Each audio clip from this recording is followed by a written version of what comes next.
தமிழொலி நேயர்களுக்கு வணக்கம்.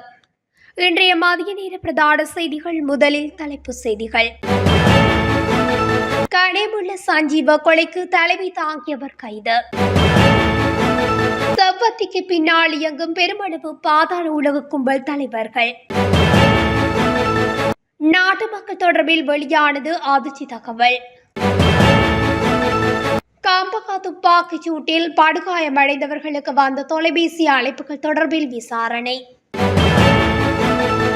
நாட்டில் நடைமுறைக்கு வந்துள்ள புதிய வேலை திட்டம். கிழக்கில் பதுக்கியுள்ள தென்னகோன் வலை வீசும் புலனாய்வுத்துறை. அரசியல்வாதியின் வீட்டில் மறைந்திருப்பதாக தகவல்.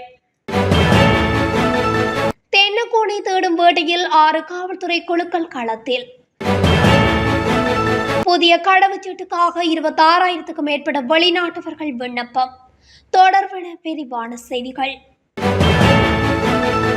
கெகல்பத்ர பத்மே மற்றும் கமாண்டோ கசாலித் ஆகியோரின் நெருங்கிய உறவினரான ஜோஹாட் அனுஷ்க ஜெயசிங்க என்பவர் கைது செய்யப்பட்டுள்ளார்.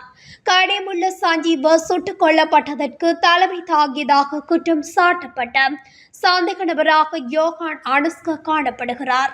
ராணுவ கமாண்டோ படையிலிருந்து தலைமறைவான யோகான் கரத்தணிய பகுதியைச் சேர்ந்த 24 வயதுடையவர் என போலீசார் தெரிவித்தனர். குற்ற தடுப்பு பிரிவு போலீசார் கடந்த 5ஆம் தேதி கட்டுநாயக்க பகுதியில் நடத்திய சோதனையின் போது இந்த கைது நடவடிக்கை மேற்கொள்ளப்பட்டது. அவரது பிடியாணை மீது மேற்கொள்ளப்பட்ட விசாரணையின் போது பன்னல அலபடலகம பகுதியில் மறைத்து வைக்கப்பட்டிருந்த வெளிநாட்டில் தயாரிக்கப்பட்ட துப்பாக்கி ஒன்றை கண்டுபிடித்துள்ளனர். இது தவிர ஒரு வெடிமருந்து பை மற்றும் 6 தோட்டாக்களும் கண்டுபிடிக்கப்பட்டுள்ளன. இது தொடர்பிலான மேலதிக விசாரணைகளை குற்றப்பிரிவு பிரிவினர் மேற்கொள்ள உள்ளமை குறிப்பிடத்தக்கது. பாதாள உலக கும்பல் தலைவர் கனேமுள்ள சஞ்சீவ சுட்டுக் கொல்லப்பட்டதற்கு மூளையாக செயல்பட்டதாக கருதப்படும் இசாரா செவ்வந்தியுடன் ஏராளமான பாதாள உலக கும்பல் தலைவர்கள் தொடர்பு இருப்பதாகவும் விசாரணைகளில் தெரிய வந்துள்ளது. கனேமுள்ள சஞ்சீவ கொலை தொடர்பாக 11 சந்தேக நபர்கள் கைது செய்யப்பட்டிருந்தாலும் மூளையாக செயற்பட்ட 25 வயது இசாரா செவ்வந்தி இன்னும் கைது செய்யப்படவில்லை. அதன்படி பல போலீஸ் குழுக்கள் அவர் மீதான விசாரணைகளை தீவிரப்படுத்தியுள்ளன. இத்தகைய சூழலில் அவர் கடல் வழியாக படகில் தப்பி சென்றுள்ளதாக கிடைத்த தகவலின் அடிப்படையில் போலீசார் தீவிர விசாரணைகளை ஆரம்பித்துள்ளதாகவும் தெரிவிக்கப்படுகிறது. இலங்கையில் உள்ள மக்கள் தொடர்பில் அதிர்ச்சி தகவலை சுகாதார வைத்திய அதிகாரிகள் வெளியிட்டுள்ளனர்.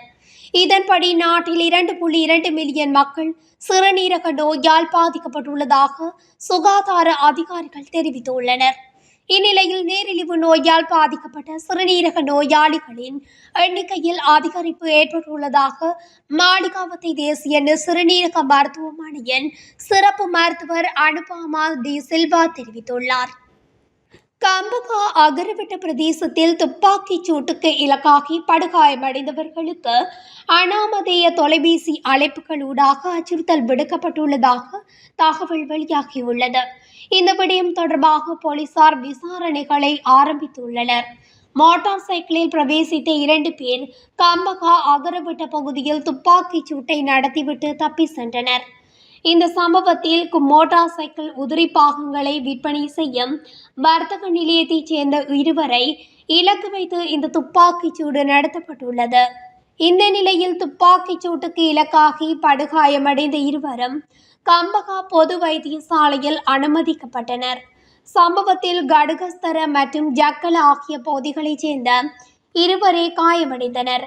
இவ்வாறான சூழலில் தொலைபேசி அழைப்புகளினூடாக வந்த அச்சுறுத்தல் குறித்து விசாரணைகள் ஆரம்பிக்கப்பட்டுள்ளமை குறிப்பிடத்தக்கது. வசதி குறைந்த பாடசாலைகளின் ஆய்வுக்கூடங்களுக்கான உதவிகளை வழங்குவதற்கான வேலைத்திட்டம் ஒன்றை நடைமுறைப்படுத்த நடவடிக்கை எடுக்கப்பட்டுள்ளது. இலங்கை அறிவியல் மேம்பாட்டு சங்கம் இதற்கான ஏற்பாடுகளை முன்னெடுத்துள்ளது.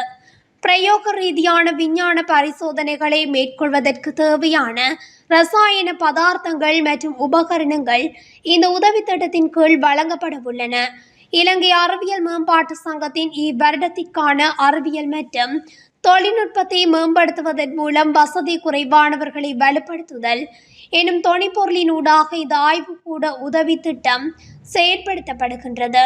அதற்கமைய பிரயோக ரீதியான விஞ்ஞான ஆய்வுகளை மேற்கொள்ளும் போது சவால்களை எதிர்கொண்டுள்ள பாடசாலைகளுக்கு இந்த உதவிகளை பெற்றுக்கொள்ள சந்தர்ப்பம் வழங்கப்படும் என தெரிவிக்கப்பட்டுள்ளது.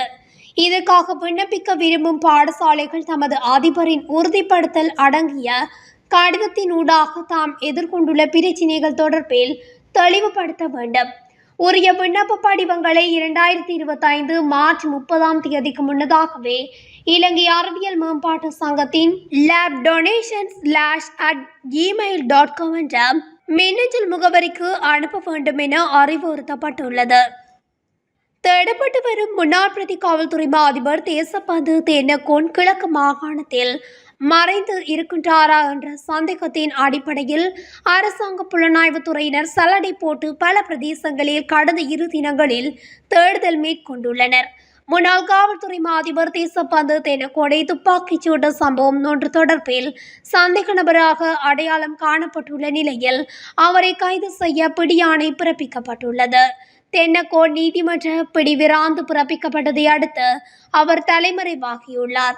அவரை கைது செய்வதற்கு காவல்துறையினர் மற்றும் புலனாய்வுத்துறையினர் தேடி வருகின்றனர். குறித்த நீதிமன்ற உத்தரவின் பின்னர் தேசப்பந்து தென்னக்கோன் தலைமறைவாகியுள்ளதை அடுத்து அவரை கைது செய்ய அண்மைய நாட்களாக விசாரணைகளை காவல்துறையினர் மேற்கொண்டு வந்த போதிலும் அனைத்தும் தோல்வியில் முடிந்துள்ளன. இந்த நிலையில் அவர் கிழக்கு மாகாணத்தில் மறைந்திருக்கின்றாரா என்ற சந்தேகத்தின் அடிப்படையில் சந்தேகிக்கப்படும் பிரதேசங்களில் புலனாய்வுத்துறையினர் தேடுதல் நடாத்தியுள்ளனர். இந்த நிலையில் பிடியாணை உத்தரவு பிறப்பிக்கப்பட்டுள்ள போலீஸ் மா அதிபர் தேசப்பந்து தென்னக்கோன் ஒரு பெரிய அரசியல்வாதியின் வீட்டில் மறைந்திருப்பதாகவும் தகவல் கிடைத்துள்ளதாக முன்னாள் நாடாளுமன்ற உறுப்பினர் ரஞ்சன் ராமநாயக்க தெரிவித்துள்ளார். இலங்கை வரலாற்றில் போலீசாருக்கு பயந்து ஒரு போலீஸ் மா அதிபர் ஓடி ஒளிந்து கொள்வது இதுவே முதல் முறை. இந்நிலையில் ஷானி அபேசகர் ஒரு திறமையான நபர் என்பதால் மறைந்திருக்கும் போலீஸ் மா அதிபரை கைது செய்வார் எனவும் அவர் நம்பிக்கை வெளியிட்டுள்ளார்.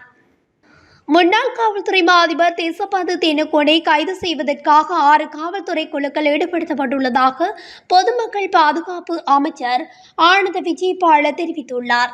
மேலும் தேசப்பந்து தென்னக்கோனை கைது செய்வதற்கான விசாரணைகள் தொடர்ந்து நடைபெற்று வருவதாகவும் அமைச்சர் குறிப்பிட்டுள்ளார்.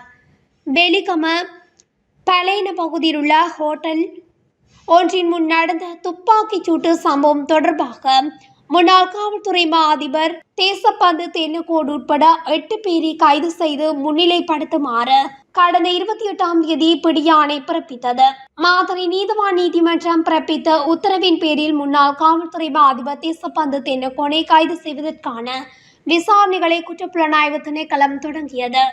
குறித்த நீதிமன்ற உத்தரவின் பின்னர் தேசப்பந்து தென்னக்கோன் தலைமறைவாகியுள்ளதை அடுத்து அவரை கைது செய்ய அண்மைய நாட்களாக விசாரணைகளை காவல்துறையினர் மேற்கொண்டு வந்த போதிலும் தோல்வியில் முடிந்திருந்ததும் குறிப்பிடத்தக்கது. இந்த நிலையில் முன்னாள் காவல்துறை அதிபர் தேசப்பந்து தென்னக்கோனை கைது செய்ய 6 காவல்துறை குழுக்கள் பணியில் ஈடுபடுத்தப்பட்டுள்ளதாக பொதுமக்கள் பாதுகாப்பு அமைச்சர் ஆனந்த விஜயபால குறிப்பிட்டுள்ளார். புதிய கடவுச்சீட்டை பெற்றுக்கொள்வதற்காக 26,000க்கும் மேற்பட்ட வெளிநாட்டவர்கள் விண்ணப்பங்களை சமர்ப்பித்துள்ளதாக வெளியுறவு மற்றும் வெளிநாட்டு வேலைவாய்ப்பு பிரதி அமைச்சர் அருண் கேமச்சந்திர தெரிவித்துள்ளார். இந்த விண்ணப்பங்கள் வெளிநாடுகளில் உள்ள இலங்கை தூதரகங்கள் மற்றும் உயர் ஸ்தானிகர் ஆலயங்களுக்கு கிடைத்துள்ளன. சுமார் 2 ஆண்டுகளாக விண்ணப்பங்கள் கிடைப்பதாக கூறப்படுகிறது. சில தனிநபர்கள் தங்கள் வெளிநாட்டு கடவுச்சீட்டுகள் காலாவதியாகிவிட்டதால் ஏராளமான பிரச்சினைகளை எதிர்கொள்வதாக பிரதி அமைச்சர் குறிப்பிட்டுள்ளார். இதனால் வெளிநாடுகளில் படிக்கும் தொழிலாளர்கள் மற்றும் மாணவர்கள் தங்கள் எதிர்கால நடவடிக்கைகளை மேற்கொள்வதில் சிக்கல்கள் ஏற்பட்டுள்ளதாக தெரிவிக்கப்படுகிறது. இந்த பிரச்சினைக்கு உடனடி தீர்வை வழங்குவதற்காக வெளியுறவு மற்றும் வெளிநாட்டு வேலைவாய்ப்பு அமைச்சகம் மற்றும் குடிவரவு மற்றும் குடியகழ்வு திணைக்களத்துடன் இணைந்து நடவடிக்கை எடுத்துள்ளதாக பிரதி அமைச்சர் குறிப்பிட்டுள்ளார். இத்துடன் தமிழொலியின் இன்றைய மதிய நேர பிரதான செய்திகள் நிறைவடைகின்றன. தொடர்ச்சியாக செய்திகளை அறிந்து கொள்ள தமிழொலி ஊடகத்துடன் இணைந்திருங்கள். நன்றி, வணக்கம்.